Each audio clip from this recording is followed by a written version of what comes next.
In the spring of 1829, a tenant farmer working the fields near the Delaware-Maryland border made a discovery that would expose one of America's most chilling criminal enterprises.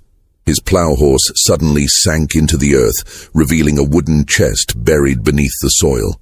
Inside lay the skeletal remains of what appeared to be a man, his bones yellowed with age and his skull showing clear signs of violence. This was just the beginning.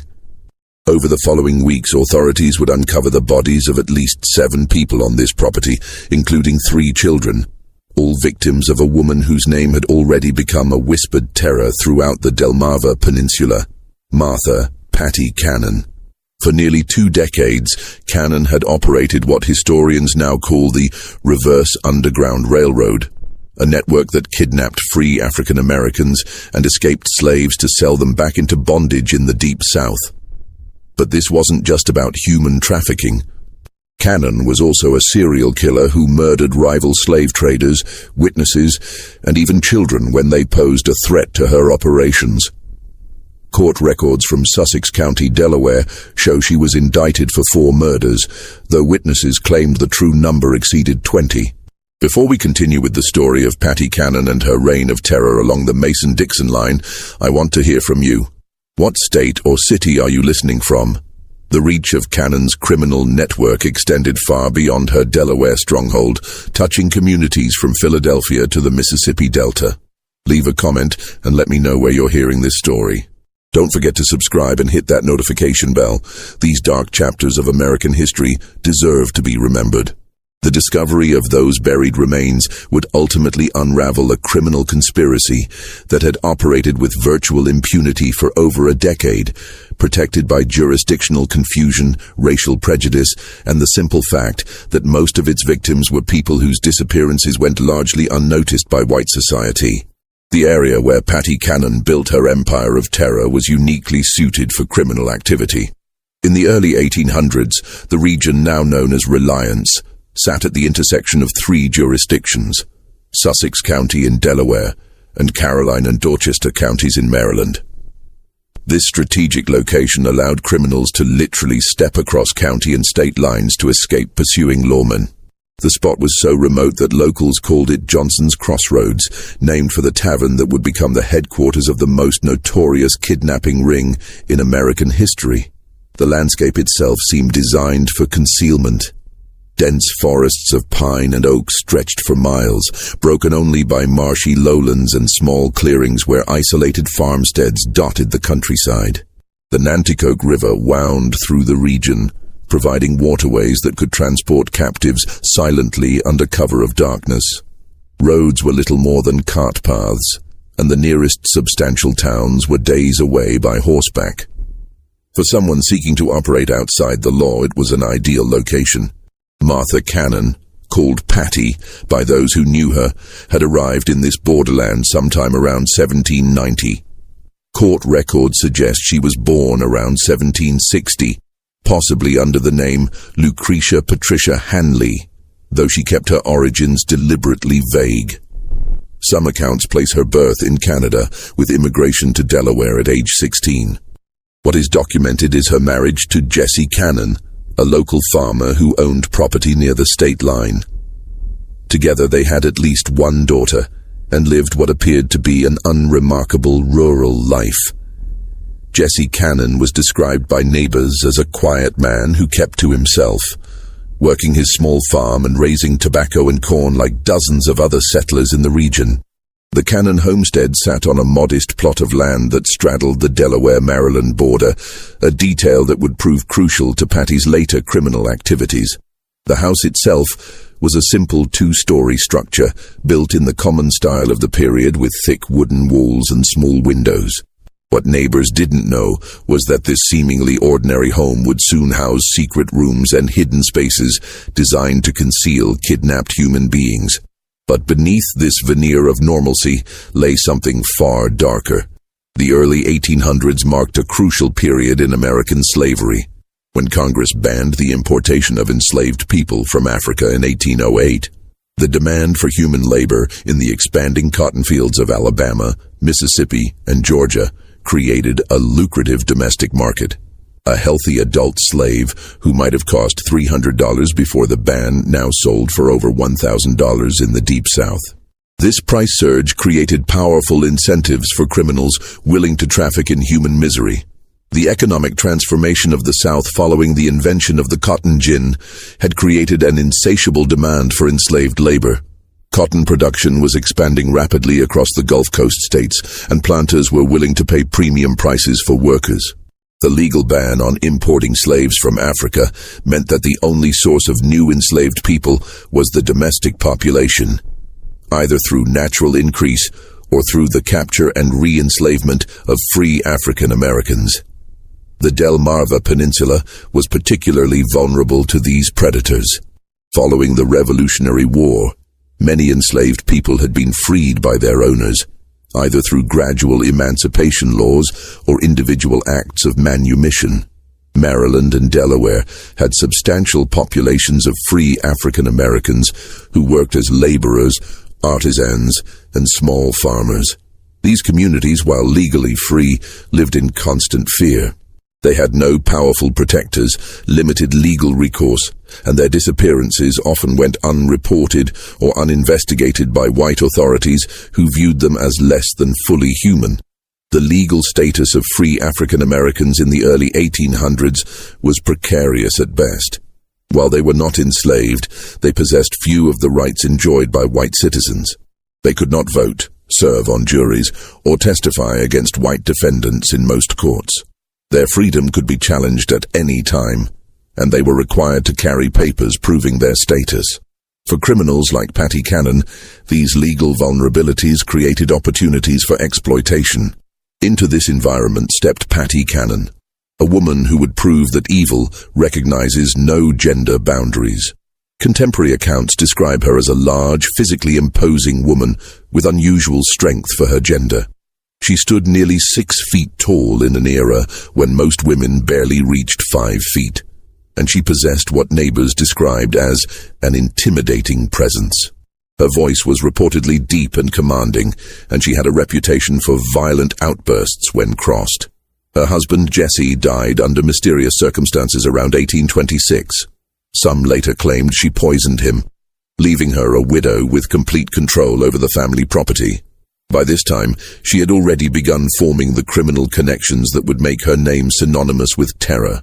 Local law enforcement was virtually non-existent in the rural border region, and what little authority existed was often corrupt or simply overwhelmed by the scale of criminal activity.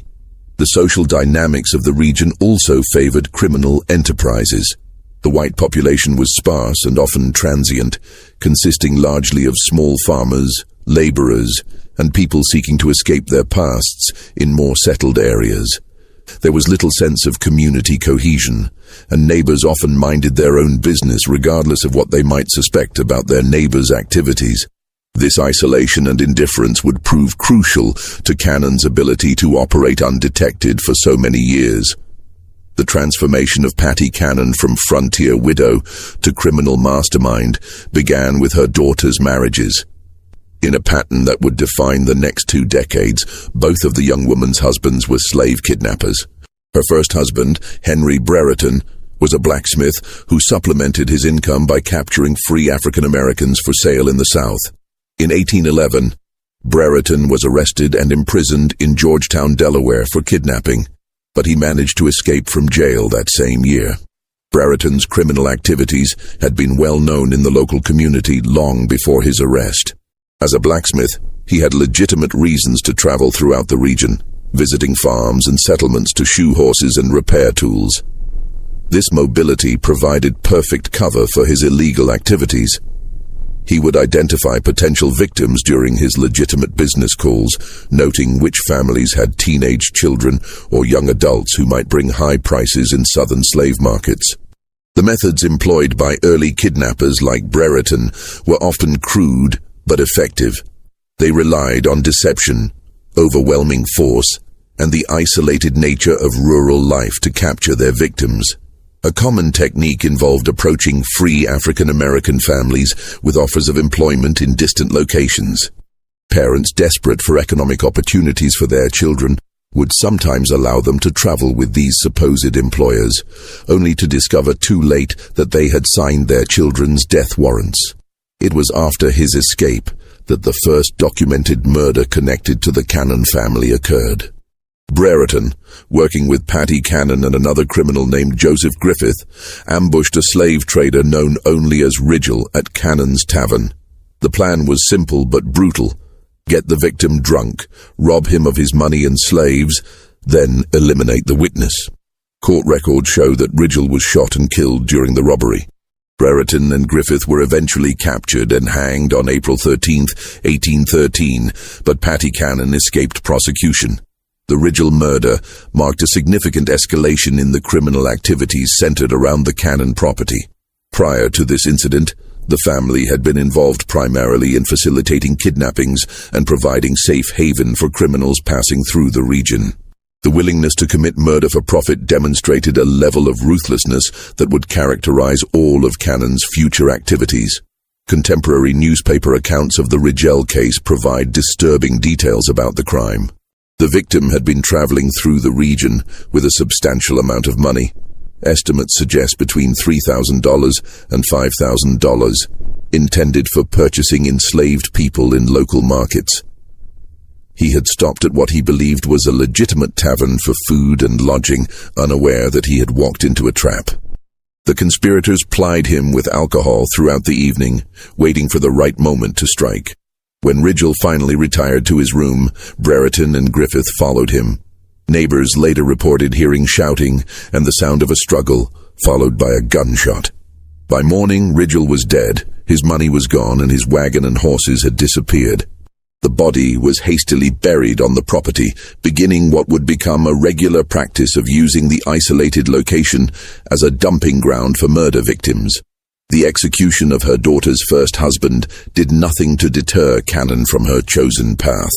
Instead, it seemed to refine her methods and strengthen her resolve to build a more sophisticated criminal organization. The lesson she drew from Brereton's capture was not that crime didn't pay, but rather that criminals needed better organization and more careful planning to avoid detection. When her daughter remarried, this time to Joseph Johnson, Cannon gained a partner who would prove even more valuable to her criminal enterprise. Johnson wasn't just another kidnapper. He was a businessman who understood the logistics of human trafficking on a regional scale. He had connections throughout the South, experience in transportation and logistics, and most importantly, the capital necessary to expand their operations beyond simple opportunistic crimes. Johnson brought to the partnership a tavern located precisely on the Delaware-Maryland state line. This establishment, which became known as Joe Johnson's Tavern, was positioned so strategically that different rooms literally sat in different states.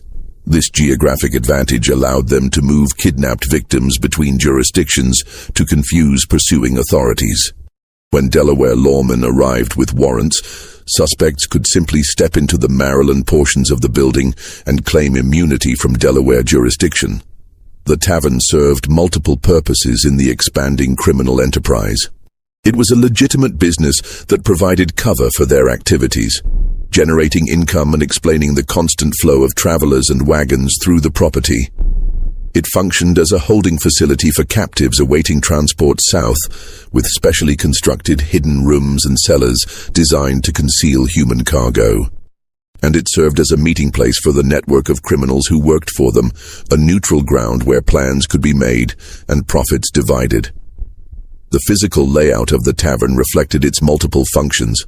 The main floor appeared completely normal, with a common room for travelers, a bar area, and rooms for legitimate guests.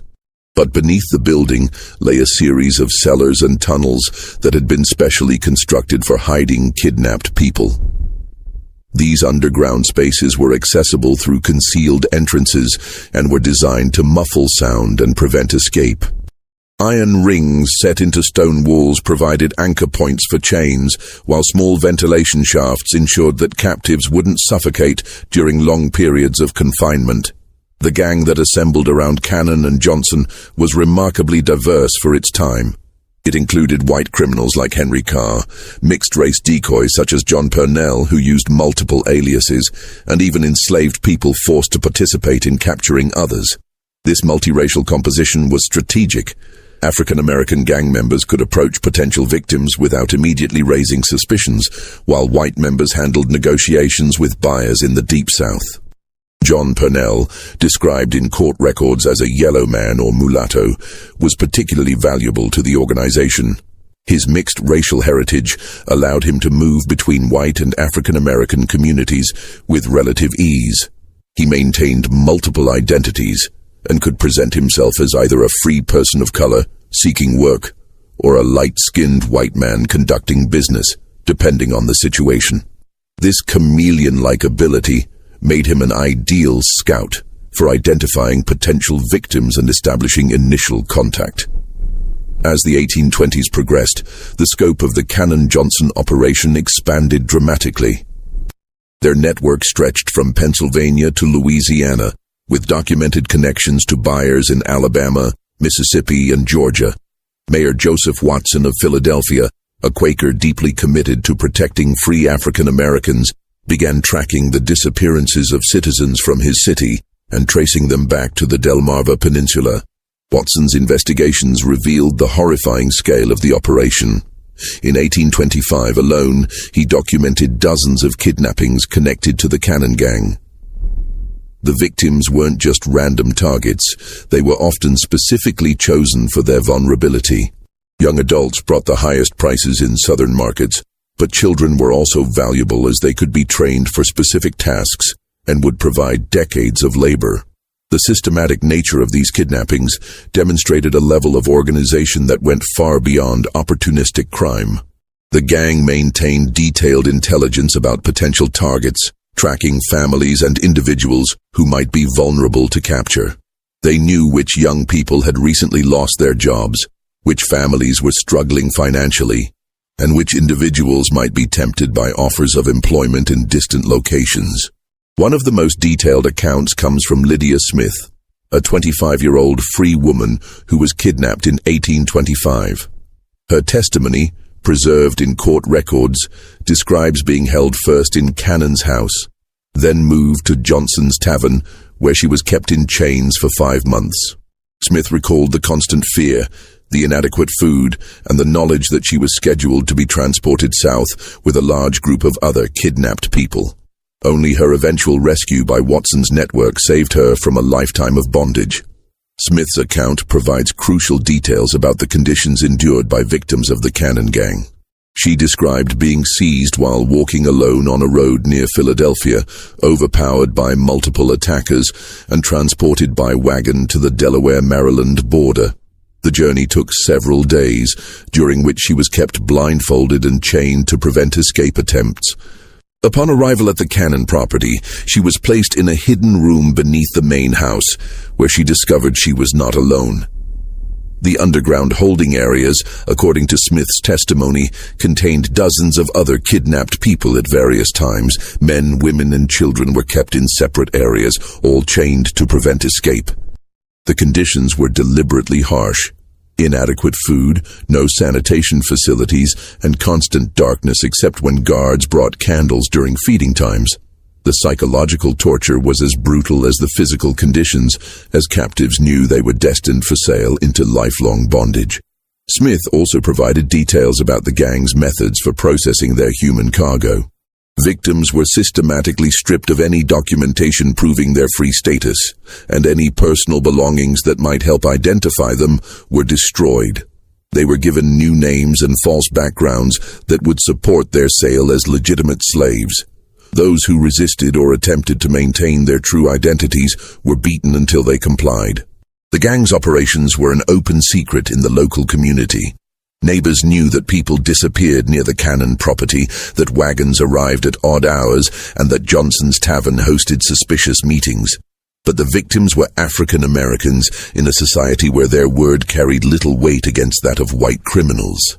Local law enforcement, when it existed at all, showed little interest in investigating crimes against people they viewed as inherently suspicious. The complicity of the local white community in the gang's activities went beyond mere indifference. Some neighbors actively supported the criminal enterprise, either through direct participation or by providing information about potential victims.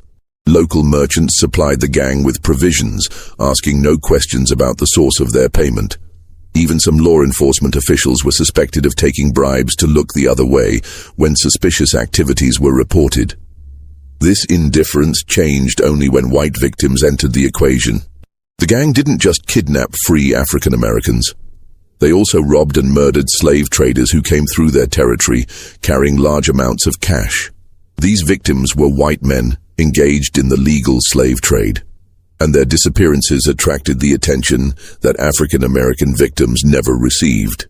The first documented case occurred around 1820 when a slave trader from Georgia named Bell or Miller vanished while traveling through the area.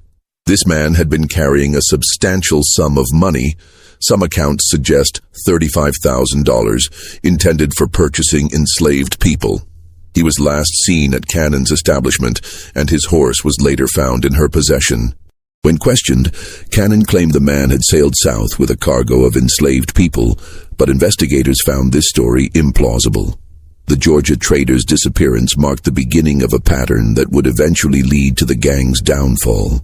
Unlike African American victims, whose disappearances generated little official interest, missing white slave traders had business partners and financial backers who demanded investigations. These men carried substantial amounts of money and had planned itineraries that made their disappearances difficult to explain away. Cannon's method for dealing with these victims was typically brutal. The traders would be invited to the tavern under the pretense of conducting legitimate business. Once there, they would be plied with alcohol and encouraged to discuss their financial resources and travel plans. When the opportunity arose, they would be murdered and robbed, their bodies buried on the property, and their money and any enslaved people they were traveling with would be incorporated into the gang's operations. The profits from these murders were substantial. A single slave trader might carry enough money to fund the gang's operations for months. The enslaved people they were transporting could be sold through the gang's southern networks, generating additional income. Most importantly, eliminating these competitors helped the gang maintain their monopoly on criminal activities in the region. By the mid-1820s, pressure was mounting on the Cannon-Johnson gang from multiple directions. Mayor Watson of Philadelphia had begun offering substantial rewards for information leading to arrests, and Governor John Andrew Schulze of Pennsylvania was coordinating with officials in southern states to track kidnapped citizens. Their investigations were revealing not just individual crimes, but a systematic network that had been operating for over a decade. The reward offered by Watson, $500 for information leading to arrests, represented a substantial sum for the period, equivalent to several months' wages for most working people. This financial incentive began to loosen tongues in communities that had previously remained silent about the gang's activities. Former associates, dissatisfied gang members, and even some victims who had managed to escape began providing information to authorities. The gang's response to this pressure was characteristically violent. Rather than scaling back their operations, they began eliminating potential witnesses more aggressively.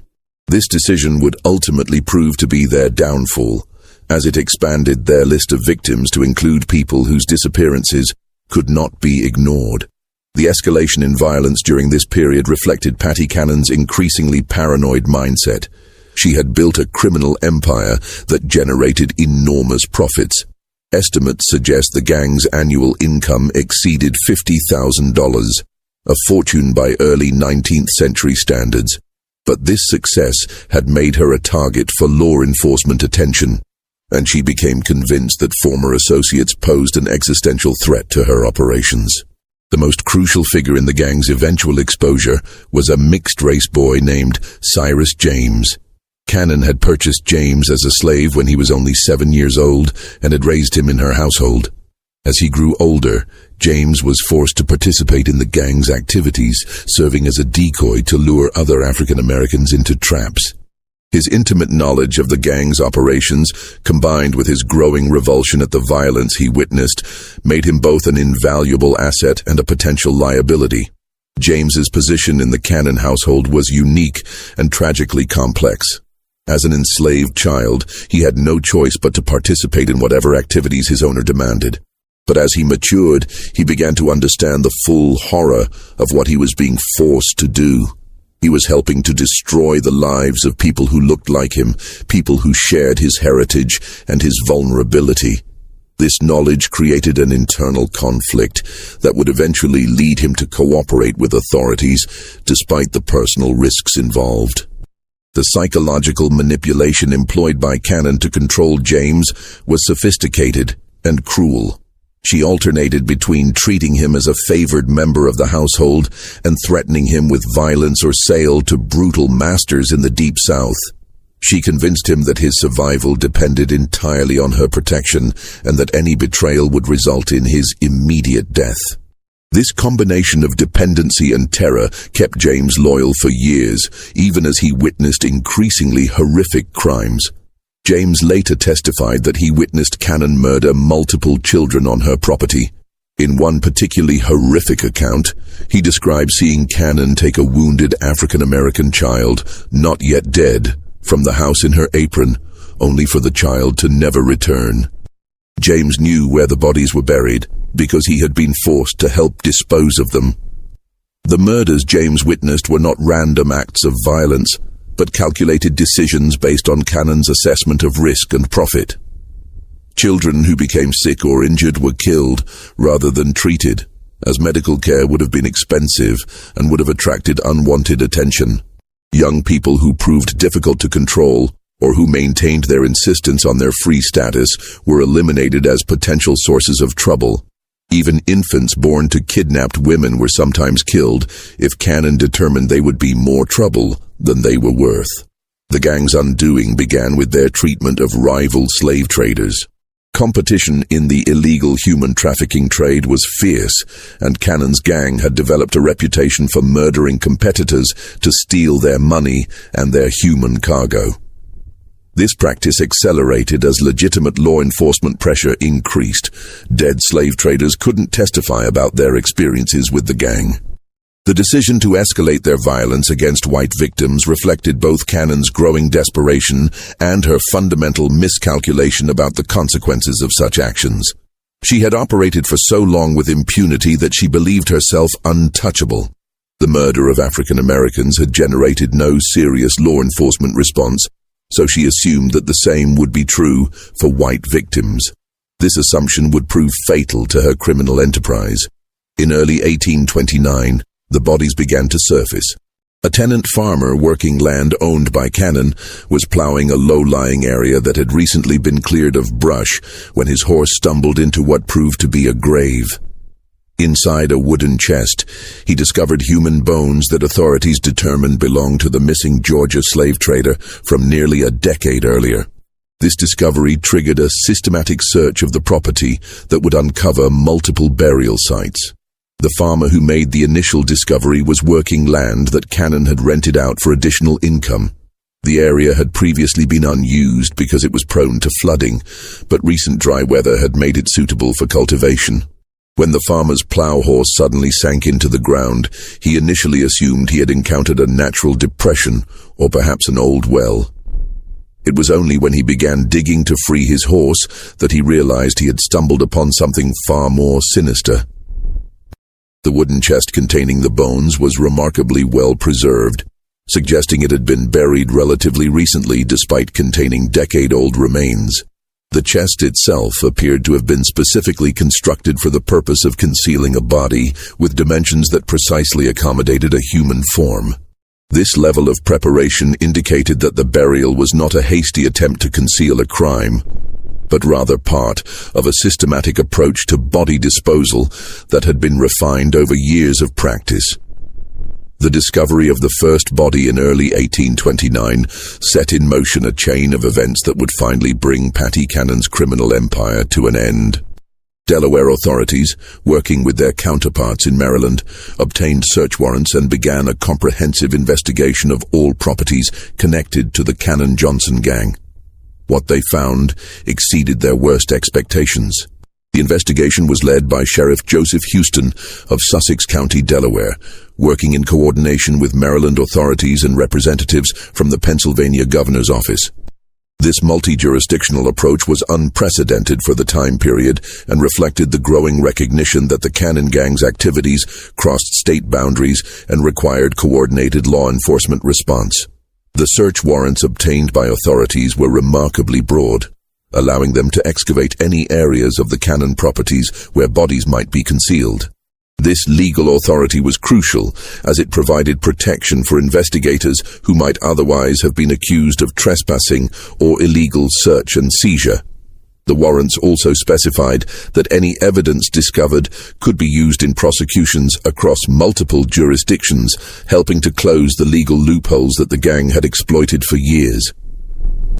On April 3, 1829, Cyrus James was captured in Delaware. The circumstances of his arrest remain somewhat unclear, but court records suggest he was attempting to flee the region when he was apprehended. Faced with overwhelming evidence and the prospect of execution, the young man who had been forced into a life of crime as a child made a fateful decision. He would cooperate with authorities and reveal everything he knew about Paddy Cannon's operations. The decision to cooperate was not made lightly by James. He understood that his testimony would likely result in his own prosecution for the crimes he had been forced to commit. But he also recognized that continued silence would mean protecting the woman who had enslaved him and forced him to participate in the destruction of countless other lives. His cooperation represented not just a legal strategy, but a moral choice to finally break free from the psychological control that Cannon had maintained over him for years. James's testimony was devastating. Speaking to Justice of the Peace in Seaford, Delaware, he provided detailed accounts of murders spanning nearly a decade. He told investigators that Joseph Johnson, his brother Ebenezer Johnson, and Paddy Cannon had shot the Georgia slave trader while he was eating supper at Cannon's house. He had watched them carry the body to a wooden chest and bury it on the property. But this was just the beginning of his revelations. The level of detail in James's testimony was extraordinary and provided investigators with their first comprehensive understanding of the gang's operations. He was able to describe not just individual crimes, but the systematic methods employed by the gang over many years. He knew the locations of burial sites, the identities of other gang members, the routes used to transport kidnapped people, and the networks of buyers and sellers that stretched across multiple states. Following James's directions, authorities began excavating the Cannon property systematically. In a garden area, they found the body of a young mixed-race child. According to James's testimony, this child had been enslaved by Cannon, along with his mother. Cannon had killed the child because she suspected the father was white, possibly a member of her own family. The article preserving this testimony contains no information about the fate of the child's mother, leaving open the horrifying possibility that she too was murdered. The discovery of the child's body was particularly disturbing to investigators because it demonstrated the extent of Cannon's callousness. This was not a victim of kidnapping or a rival criminal. This was a child who had been born into Cannon's household and lived under her control. The murder appeared to have been motivated purely by Cannon's racist paranoia and her fear that a mixed-race child might somehow threaten her operations. Additional excavations revealed 2 wooden boxes, each containing human bones. James identified one set of remains as belonging to another child he had seen Cannon beat to death with a piece of wood. The third set belonged to an adult whom James described as someone they considered had property, meaning the gang believed this person was free and might have resources worth stealing. The systematic nature of these murders painted a picture of Cannon as something beyond a simple criminal. She was a serial killer who had been operating with impunity for years. Protected by the isolation of her location, the indifference of local authorities to crimes against African Americans, and a network of co-conspirators who shared in her profits. The physical evidence discovered during the excavations corroborated James's testimony in remarkable detail. The wooden boxes used to contain bodies were of similar construction, suggesting they had been specifically manufactured for the purpose of concealing murder victims. The locations of the graves followed a pattern that indicated systematic planning rather than random burial. Most disturbing, the condition of the remains suggested that some victims had been buried while still alive. As news of the discoveries spread, other witnesses began coming forward. People who had lived in fear of Cannon for years suddenly found the courage to speak. Their testimonies revealed additional victims and provided details about the gang's methods that corroborated James's account. Among these new witnesses was Thomas Freeman, a free African-American who had been approached by gang members in 1827 but had managed to escape. Freeman testified that he had been offered work in Georgia and had been traveling toward the Cannon property when he became suspicious of his escort's behavior. He managed to slip away during a rest stop and spent several days hiding in the woods before making his way back to Philadelphia. Freeman's testimony was significant because it provided insight into the gang's recruitment methods. He described how the initial approach had seemed completely legitimate. He had been struggling to find work in Philadelphia when a well-dressed man approached him with an offer of employment on a Georgia plantation. The wages offered were generous, and transportation was to be provided free of charge. It was only during the journey that Freeman began to notice inconsistencies in his escort's stories and became suspicious of their true intentions. The scope of the investigation expanded beyond Delaware. Authorities in Maryland began examining properties owned by gang members, while officials in Pennsylvania coordinated efforts to document the full extent of the kidnapping network. Just when we thought we'd seen it all, the horror in Sussex County intensifies. If this story is giving you chills, share this video with a friend who loves dark mysteries, hit that like button to support our content, and don't forget to subscribe to never miss stories like this. Let's discover together what happens next in the final chapter of Patty Cannon's reign of terror. The coordination between different jurisdictions represented a new approach to law enforcement that would later become standard practice. For the first time, authorities were treating the Cannon gang as what it truly was, an interstate criminal conspiracy that required federal-level response. This recognition led to the involvement of officials from Washington, D.C., and marked the beginning of what would eventually become coordinated federal law enforcement efforts against organized crime. On April 13, 1829, a grand jury of 24 white men in Delaware handed down indictments against Martha Patty Cannon on 4 counts of murder.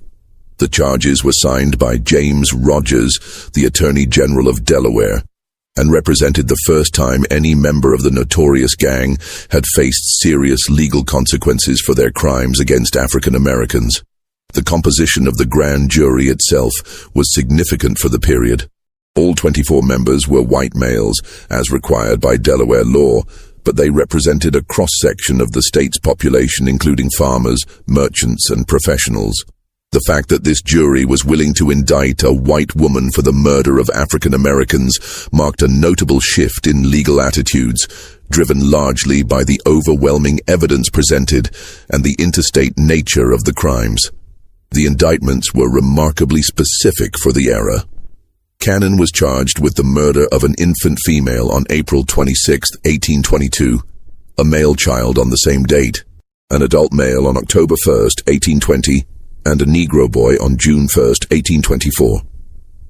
Each charge carried the death penalty, and the evidence against her was overwhelming. The specificity of these charges reflected the thorough investigation conducted by authorities. Unlike many criminal cases of the period, which relied primarily on witness testimony and circumstantial evidence, the Cannon case was built on physical evidence, multiple corroborating witnesses, and detailed confessions from a participant who had intimate knowledge of the crimes. This combination of evidence types made the case virtually impossible to defend against. Cyrus James's testimony formed the backbone of the prosecution's case. His detailed knowledge of the gang's operations, combined with his ability to lead authorities to burial sites, made him the most valuable witness in Delaware legal history up to that point. The young man who had been forced into crime as a child now held the power to bring justice to the woman who had terrorized the region for decades. The prosecution team was led by Attorney General James Rogers, who had made his reputation prosecuting complex criminal cases across Delaware. Rogers understood that the Cannon case represented an opportunity to demonstrate that the law applied equally to all citizens, regardless of their race or social status. He also recognized that a successful prosecution would send a strong message to other criminal enterprises operating in the region. But Patty Cannon herself presented a figure that defied easy categorization, even for her contemporaries. Newspaper accounts described her as a large, physically powerful woman who commanded fear and respect, even from hardened criminals. At approximately 70 years old, she remained sharp-minded and defiant, showing no remorse for her actions, even when confronted with irrefutable evidence. Contemporary descriptions of Cannon during her imprisonment paint a picture of an unrepentant criminal who seemed genuinely puzzled by the legal proceedings against her. She apparently viewed her actions as legitimate business activities and expressed bewilderment that authorities were prosecuting her for crimes against people she considered to be property rather than human beings. The conditions of her imprisonment in the Sussex County Jail in Georgetown, Delaware, reflected both the seriousness of her crimes and the unusual nature of having a female defendant facing multiple murder charges.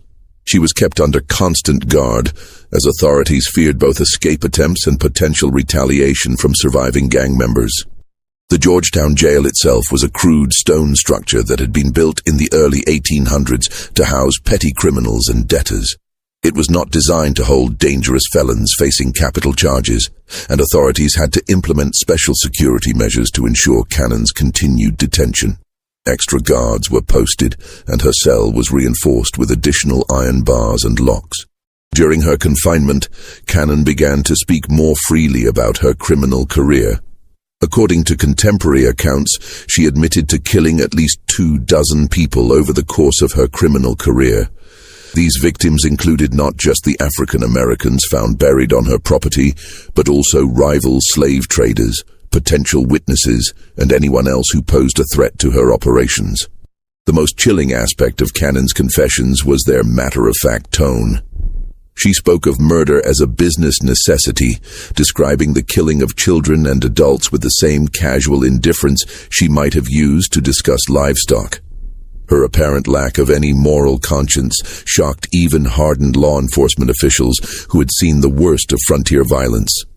Cannon's confessions provided authorities with details about crimes that extended far beyond the charges for which she had been indicted. She described murders dating back to the early 1810s, kidnappings that had involved hundreds of victims, and a criminal network that had reached into multiple states. These revelations confirmed investigators' suspicions that the crimes discovered on her property represented only a fraction of the gang's total activities.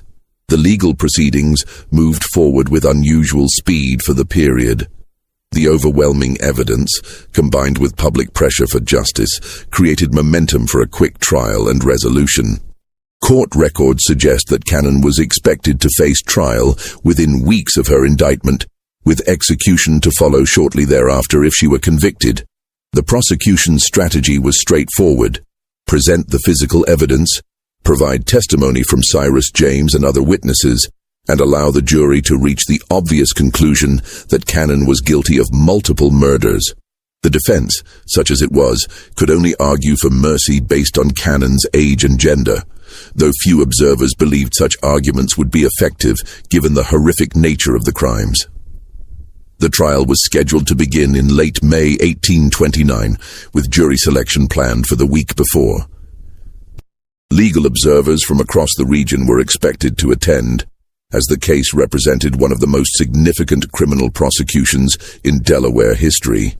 Newspapers as far away as Philadelphia and Baltimore were planning extensive coverage of the proceedings.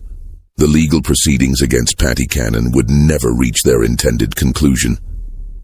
On May 11, 1829, approximately 3 weeks before her scheduled execution, jail guards found her dead in her cell.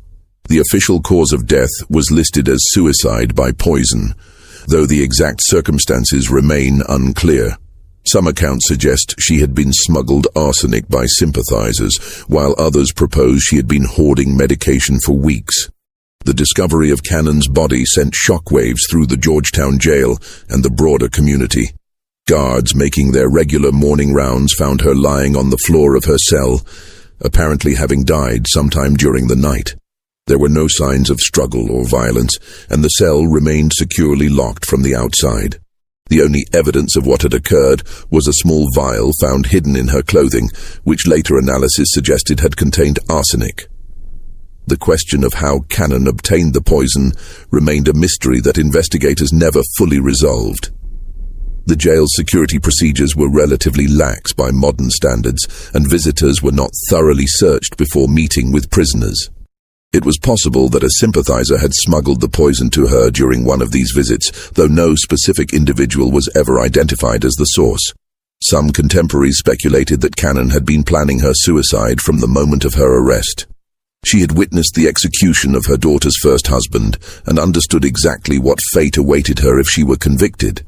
Rather than face the public humiliation of execution, she chose to die on her own terms, maintaining control over her fate until the very end. Her death robbed the victims' families of the satisfaction of seeing justice served, but it also brought to a close one of the most systematic criminal enterprises in early American history.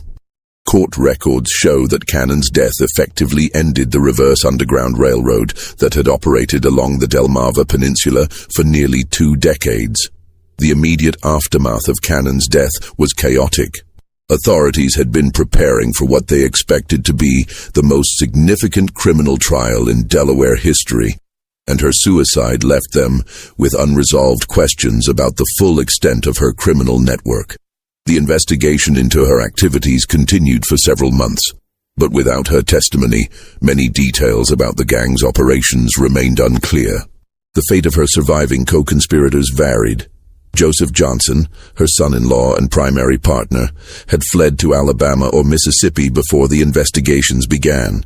His brother Ebenezer also escaped to the Deep South, where they presumably continued their criminal activities beyond the reach of Delaware authorities.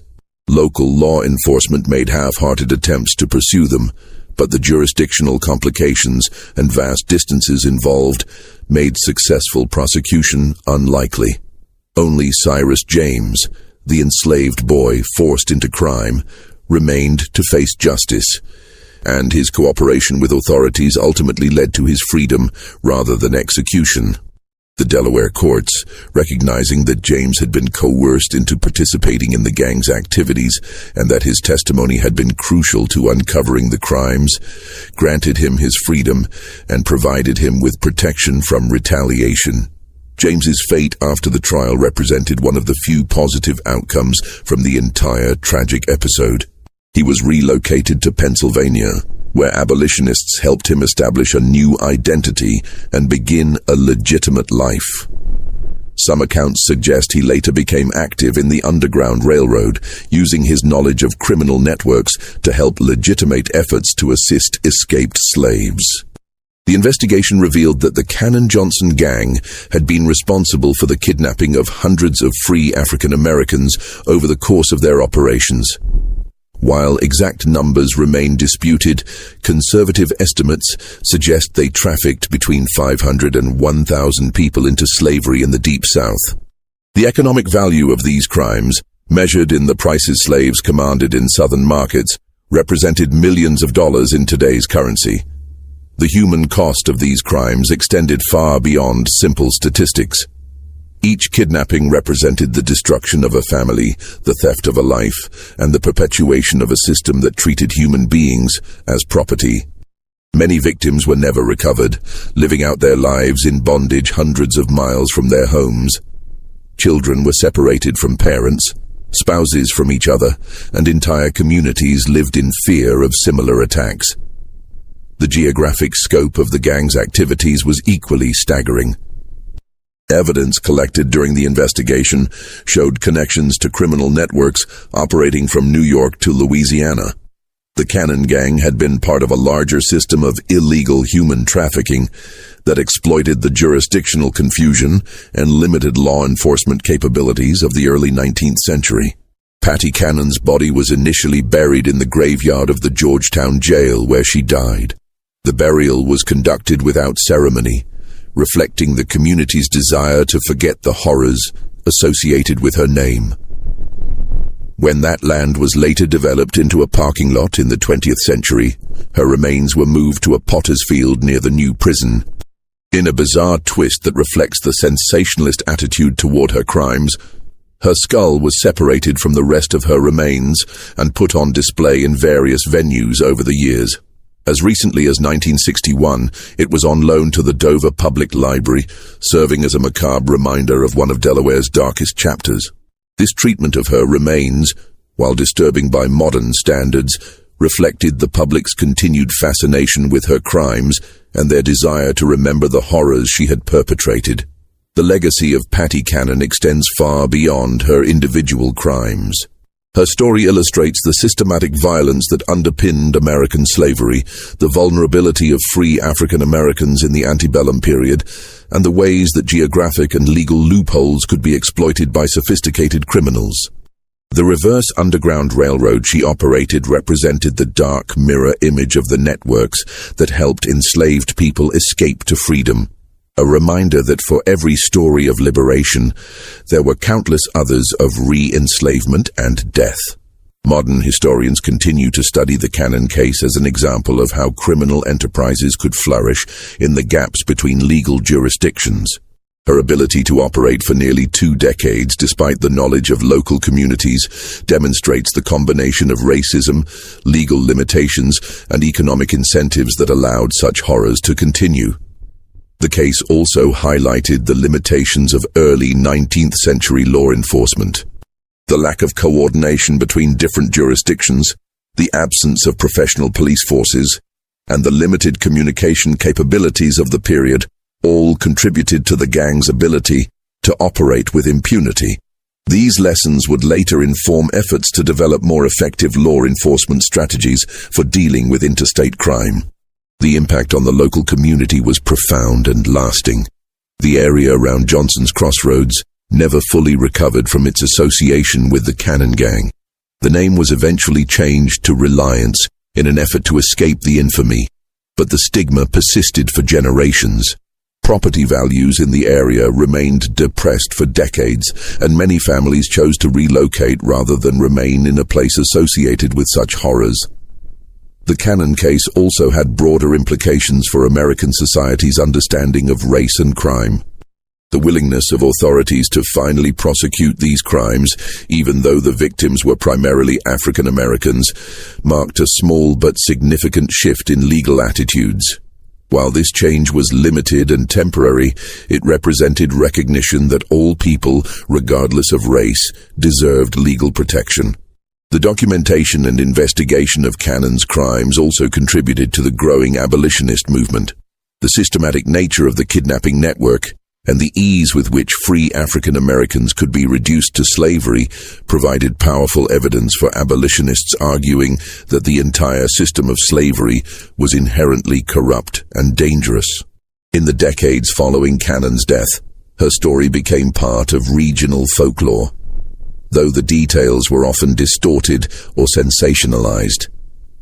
Numerous books, pamphlets, and newspaper articles recounted her crimes, though many mixed fact with fiction in ways that made it difficult to separate historical truth from legend. The most famous of these was George Alfred Townsend's novel, The Entailed Hat, published in 1884, which used Cannon's story as the basis for a melodramatic tale of frontier crime. The site of the original Cannon house remained a source of morbid fascination for decades. Visitors would travel to the remote location to see where the crimes had occurred, and local residents developed a cottage industry providing tours and selling souvenirs. The original house was finally torn down in 1948, but the site continued to attract curiosity seekers well into the modern era. This mystery shows us how easily society can turn a blind eye to systematic violence when the victims are perceived as less than fully human.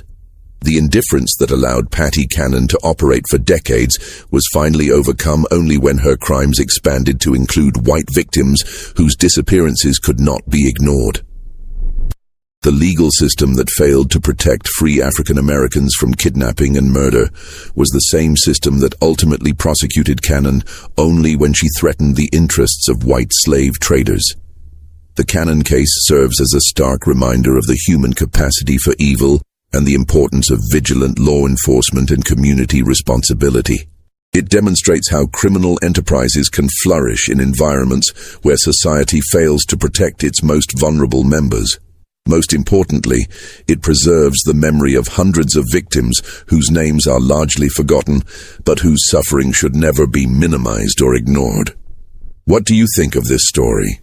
Do you believe everything was revealed about the full scope of her criminal network? The evidence suggests that Patty Cannon's gang was part of a much larger system of illegal human trafficking that extended far beyond the Delaware-Maryland border. Many questions remain unanswered about the full extent of their activities and the fate of their victims. Leave your comment below and share your thoughts about this dark chapter in American history. If you enjoyed this tale and want more horror stories from America's hidden past, subscribe, hit the notification bell, and share with someone who loves mysteries from our nation's forgotten crimes. See you in the next video, where we'll explore another terrifying true story from the shadows of American history.